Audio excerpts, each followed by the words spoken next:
Eala's revenge on Aryna Sabalenka was brutal, and yes, the cameras caught everything. What started as a heated handshake months ago exploded into a full-blown rivalry that nobody saw coming.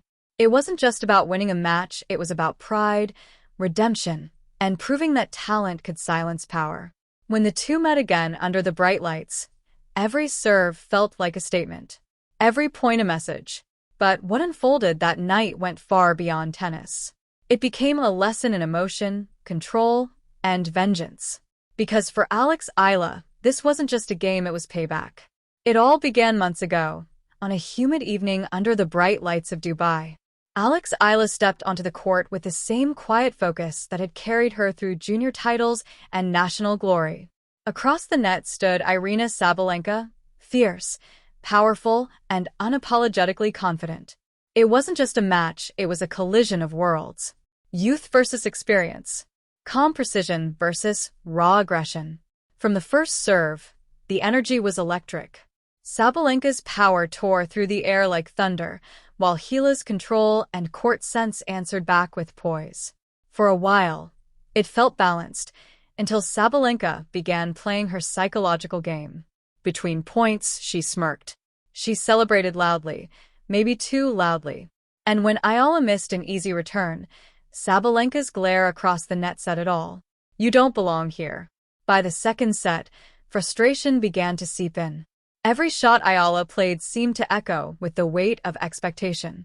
The crowd cheered for the big names, not the rising star still finding her place.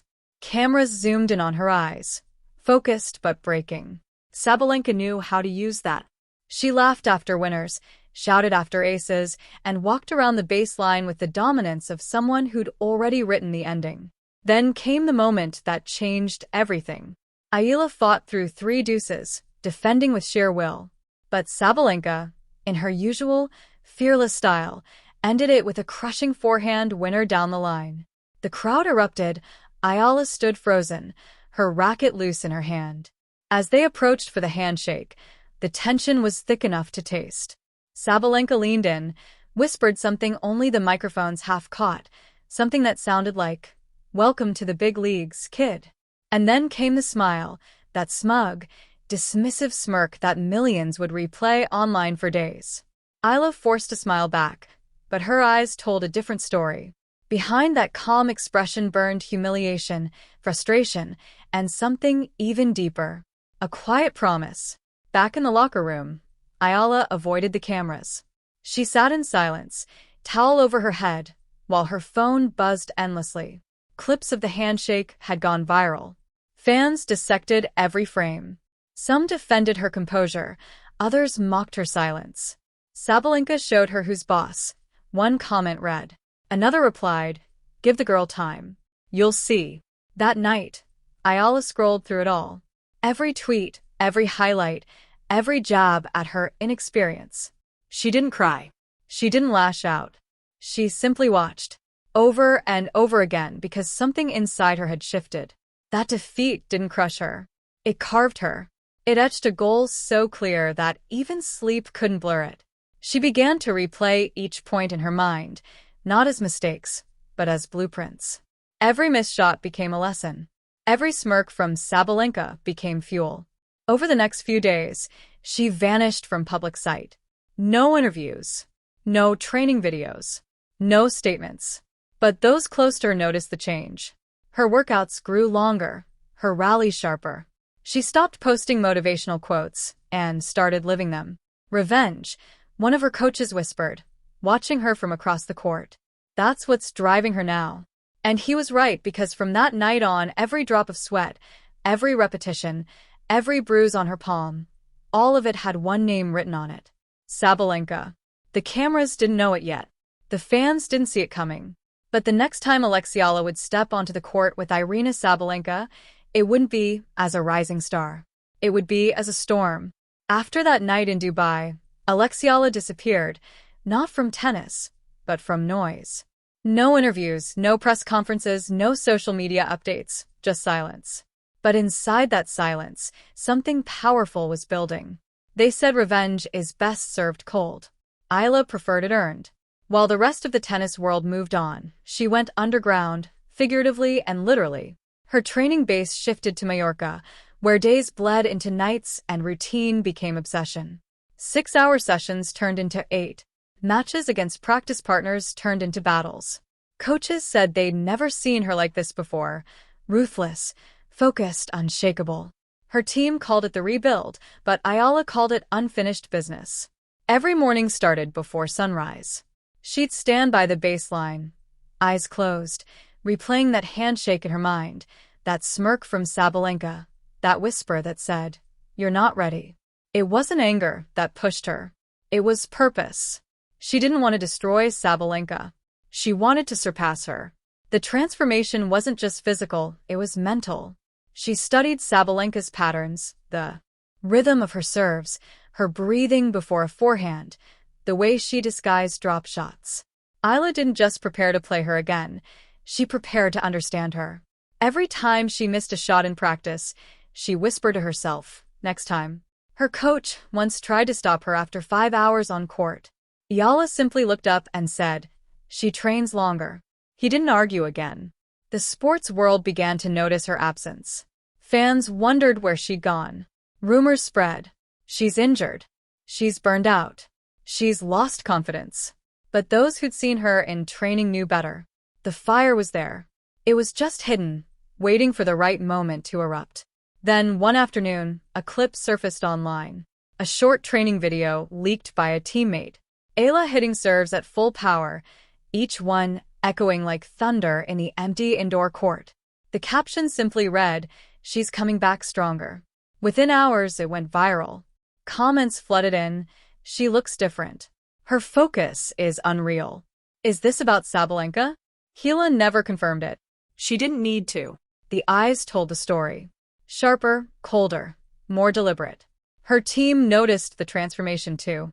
The girl who once questioned her own timing now demanded perfection. The one who used to smile through pressure now stared through it. When her coach asked if she was ready to return to the tour, she said one thing, "Find me her bracket." And fate did exactly that.